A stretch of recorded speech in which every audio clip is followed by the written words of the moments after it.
Assalamualaikum warahmatullahi wabarakatuh. Saya Asmiatul Fatimah dengan NIM H5401221054. Di sini saya akan menjelaskan tentang uji ARDL menggunakan aplikasi RStudio.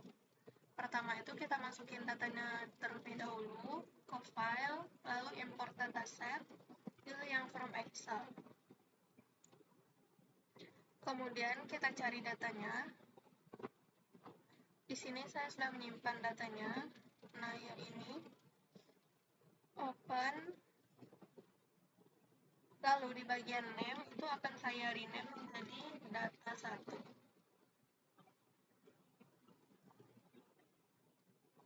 Setelah itu langsung kita import.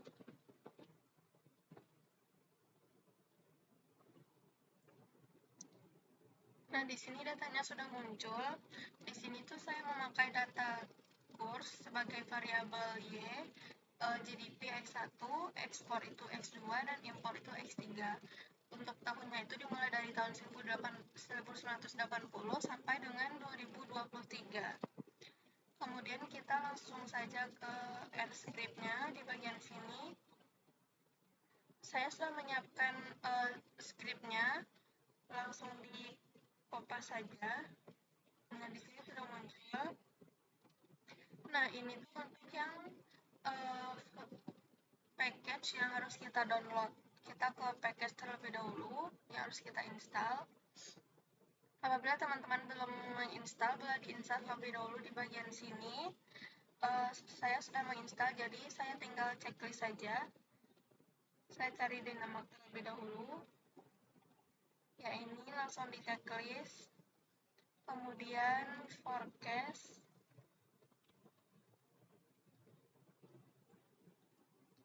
Nah, yang ini juga di checklist. Kemudian tie-dye first di checklist juga. Lalu T-series di checklist juga. Kemudian Urca di checklist juga. Yang terakhir TS Studio di checklist juga. Nah, setelah itu kita bisa run-nya ini.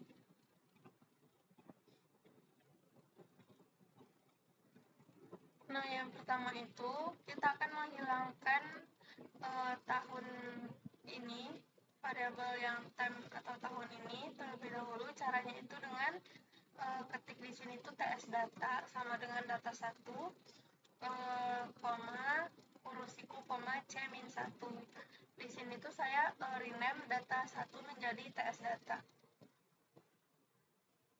Langsung di run. Nah, setelah itu sudah muncul di bagian sini. Kemudian saya ingin men-set lagi variabel waktunya. Caranya itu TS data sama dengan TS. Nah, terlebih dahulu di sini package itu kita cari variabel start. Nah, di sini sudah di checklist. Kita cari di sini tuh TS atau time series. Nah, yang ini. Untuk format penulisannya sendiri itu seperti ini, TS sama dengan data. Nah, di sini sudah sesuai. Langsung kita run saja. Di sini untuk tahunnya itu dari 1980, sedangkan untuk frekuensinya itu sama dengan 1 karena data saya itu data tahunan. Jadi untuk frekuensinya itu 1. Kemudian langsung run. Nah, sudah. Kemudian untuk melakukan uji ARDL, yang pertama itu kita uji stasioner terlebih dahulu. Untuk uji stasioner juga ada dua, itu uji non-formal dan uji formal. Saya akan menggunakan uji non-formal terlebih dahulu dengan melihat plotnya. Langsung run saja. Tetapi teman-teman untuk melihat formatnya, kita juga bisa mencari di sini tuh grafik. Nah, yang ini kita cari itu plot default. Nah, ya ini. Ini untuk format penulisannya.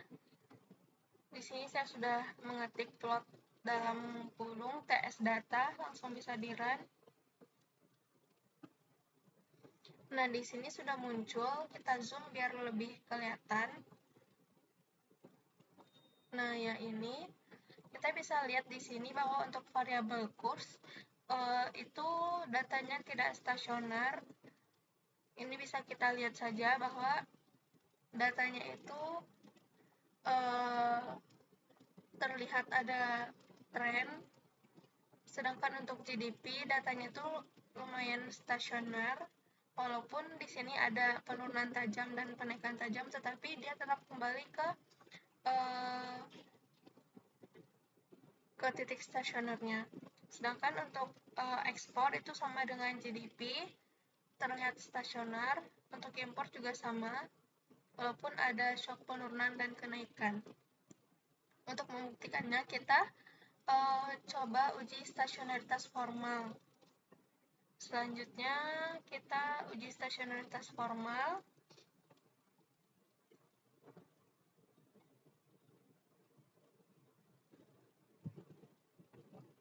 Caranya itu kita ke package terlebih dahulu. Di sini kita cari ETS. Nah, ya ini kita centang.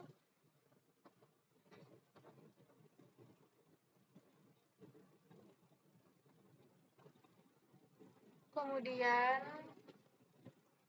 kita bisa coba yang ini, ADF test yang ini, ADF test untuk TS data. Nah, di sini tuh terjadi error karena data kita itu multivariat, sedangkan aplikasi RStudio ini tuh cuma bisa untuk data univariat. Jadi kita akan cek satu-satu per variabelnya. Di sini saya sudah menyiapkan. Teman-teman bisa menyesuaikan formatnya dengan ini.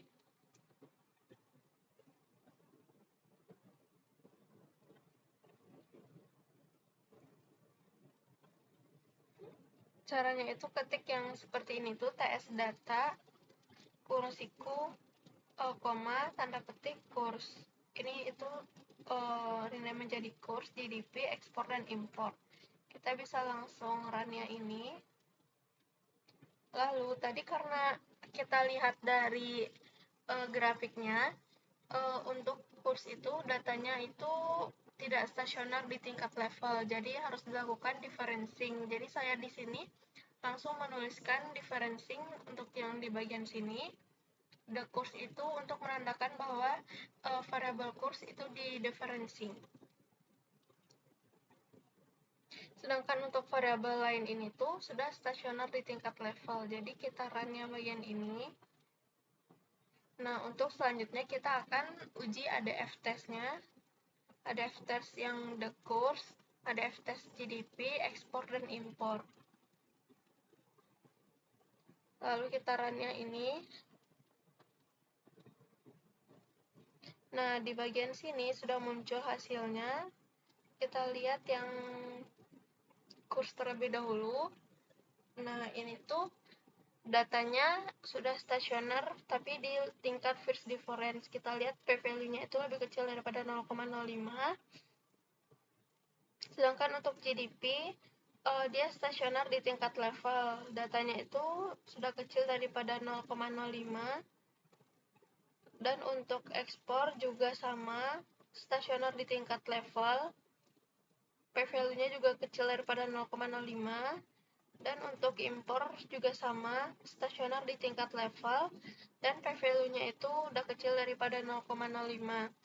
Jadi data kita itu tadi ada yang stasioner di tingkat first difference dan ada yang di tingkat level. Jadi bisa dilakukan uji ARDL-nya. Selanjutnya kita akan uji ARDL. Caranya cari di bagian package ini tuh Dynamac. Nah, di sini Dynamac-nya sudah kita checklist. Nah, lalu kita bisa langsung ketik di sini Yang pertama kita ketik itu mulai dari sini nih. Then ARDL the course ini karena datanya itu difference,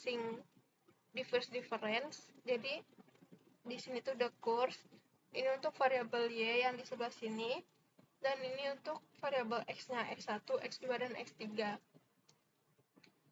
Dan ini like-nya 1.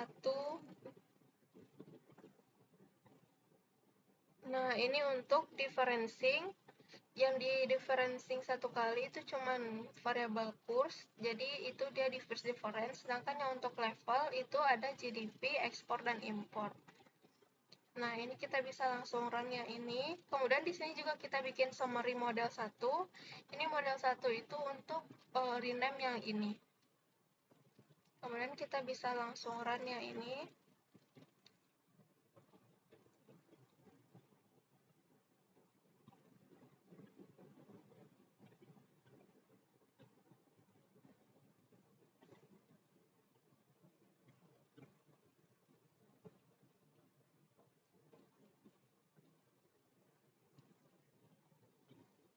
Nah, di sini tuh untuk koefisien intercept-nya itu bernilai negatif dengan nilai p-value-nya itu lebih kecil daripada 0,001, menunjukkan bahwa intercept signifikan. Meski demikian, nilai kecil koefisien ini tidak memiliki interpretasi praktis yang kuat. Untuk yang leg 1 yang the course itu koefisiennya bernilai positif yang ini, dan untuk p-value-nya sangat kecil.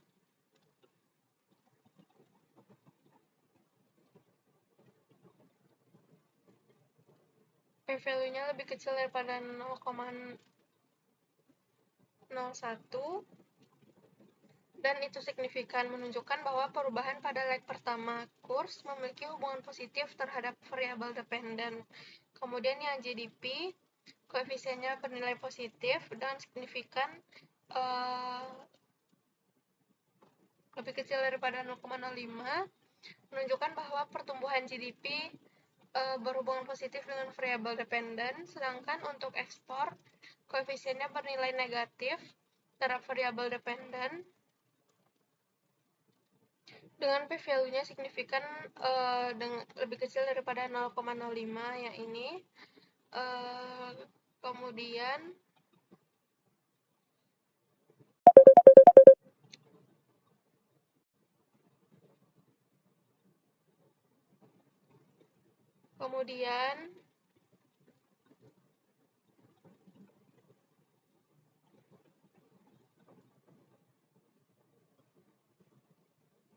untuk variabel importnya itu bernilai negatif juga dengan tetapi tidak signifikan karena p-value-nya itu lebih besar daripada 0,05, sehingga import tidak memiliki hubungan yang signifikan dengan variabel dependent.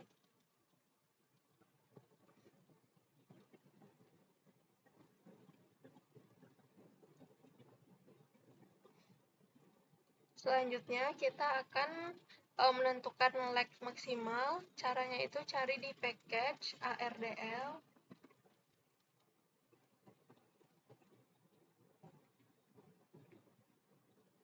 Nah, yang ini langsung diklik saja. Kemudian di sini tuh, nah yang ini auto ARDL. Untuk formulanya itu yang seperti ini. Nah, yang ini teman-teman bisa menyesuaikan saja dengan format yang sudah saya tulis. Course ini variabel dependent, dan di sini tuh yang independennya. Untuk max ordernya itu saya memakai 3 karena pada saat uji ADF yang tadi itu leg-nya itu sampai dengan 3. Kita bisa lihat di sini. Nah, ya ini leg-nya itu sampai 3. Jadi saya memakai max ordernya itu 3. Kemudian langsung bisa di run-nya ini.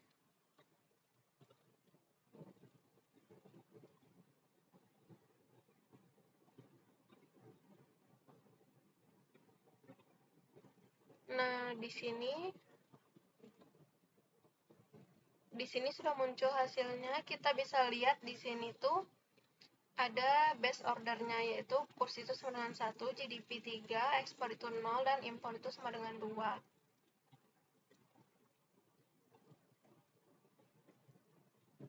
Kemudian kita bisa lihat di sini, di bagian sini, ini untuk yang base ordernya tadi dengan nilai AIC-nya itu yang paling kecil. Jadi untuk penentuan model ARDL itu, kita harus lihat nilai AIC-nya itu yang paling kecil. Kemudian selanjutnya, lanjut dengan uji asumsi klasik. Caranya itu kita cari Dynamax di package.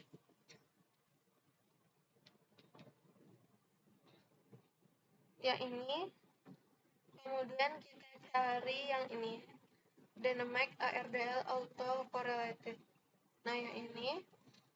Untuk formatnya menyesuaikan dengan yang ini.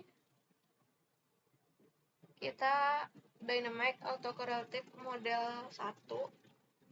Kemudian bisa langsung di run.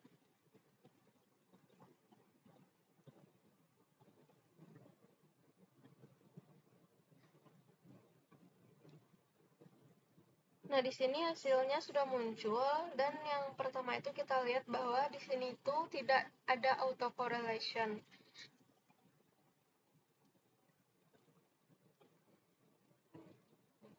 Tidak ada autokorelasi pada datanya, dan di sini juga datanya berdistribusi normal.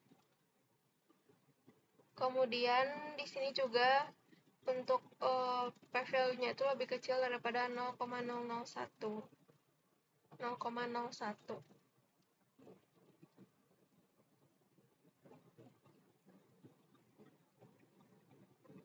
Selanjutnya itu kita akan uji kointegrasi atau bound test. Caranya itu cari di package, cari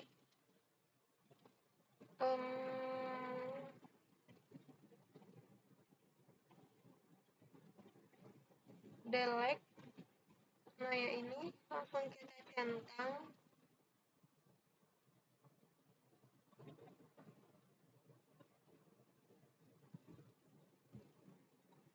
Kemudian cari ARDL bound. Nah, yang ini. Nah, di sini kita bisa ketik ARDL bound sama dengan data, TS data.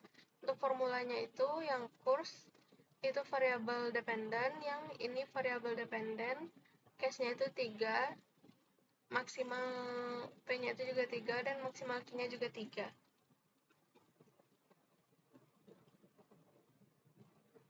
Ini bisa langsung kita run.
Nah, di sini untuk itu kita bisa lihat ada hasil F statistiknya untuk melihat jangka panjang jangka panjangnya. Di sini tuh hasil F statistiknya itu 1,54.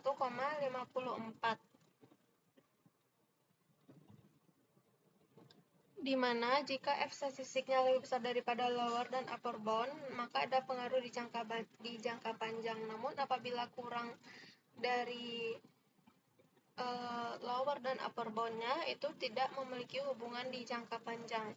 Dan karena f statistiknya itu cuma 1,54 dan tidak memenuhi untuk critical value 10%, 5%, dan 1%, maka dapat disimpulkan bahwa data ini tuh tidak memiliki kointegrasi dan tidak ada hubungan di jangka panjang. Selanjutnya kita akan melihat uji validitasnya. Kita lihat nilai EC, sebentar saya cari dulu. Nah, yang ini tuh, yang ini. Yang mana nilai EC-nya itu negatif dan p-value-nya lebih kecil daripada 0,05. Artinya bahwa data kita itu valid karena memiliki koefisien ECM yang negatif dan kurang daripada 0,05. Ini error correction model output ini. Selanjutnya kita juga bisa cek stabilitas data dengan melihat grafik yang ini, grafik CUSUM. Kita cek stabilitas data bisa dilihat dari grafik yang ini. Tujuannya itu untuk melihat apakah variance error dari data ini tuh stabil atau tidak, di mana apabila grafiknya berada di dalam batas atas dan batas bawah, berarti variance-nya itu stabil. Dan semua data coba kita zoom terlebih dahulu. Nah, kita bisa lihat di sini bahwa yang grafik CN itu dia berada di dalam batas atas dan batas bawah. Yang ini juga sama, berada di dalam batas atas dan batas bawah, walaupun di sini sempat mengenai garis batas bawah, namun dia tetap berada di dalam batas atas dan batas bawahnya. Kemudian di sini sama, juga berada di dalam batas atas dan batas bawah. Jadi untuk semua data yang aku punya itu grafiknya tidak melewati batas, yang berarti variance error-nya ini tuh stabil. Udah, mungkin itu saja uji ARDL yang dapat saya lakukan. Apabila ada kesalahan bisa di komen saja. Terima kasih. Assalamualaikum warahmatullahi wabarakatuh.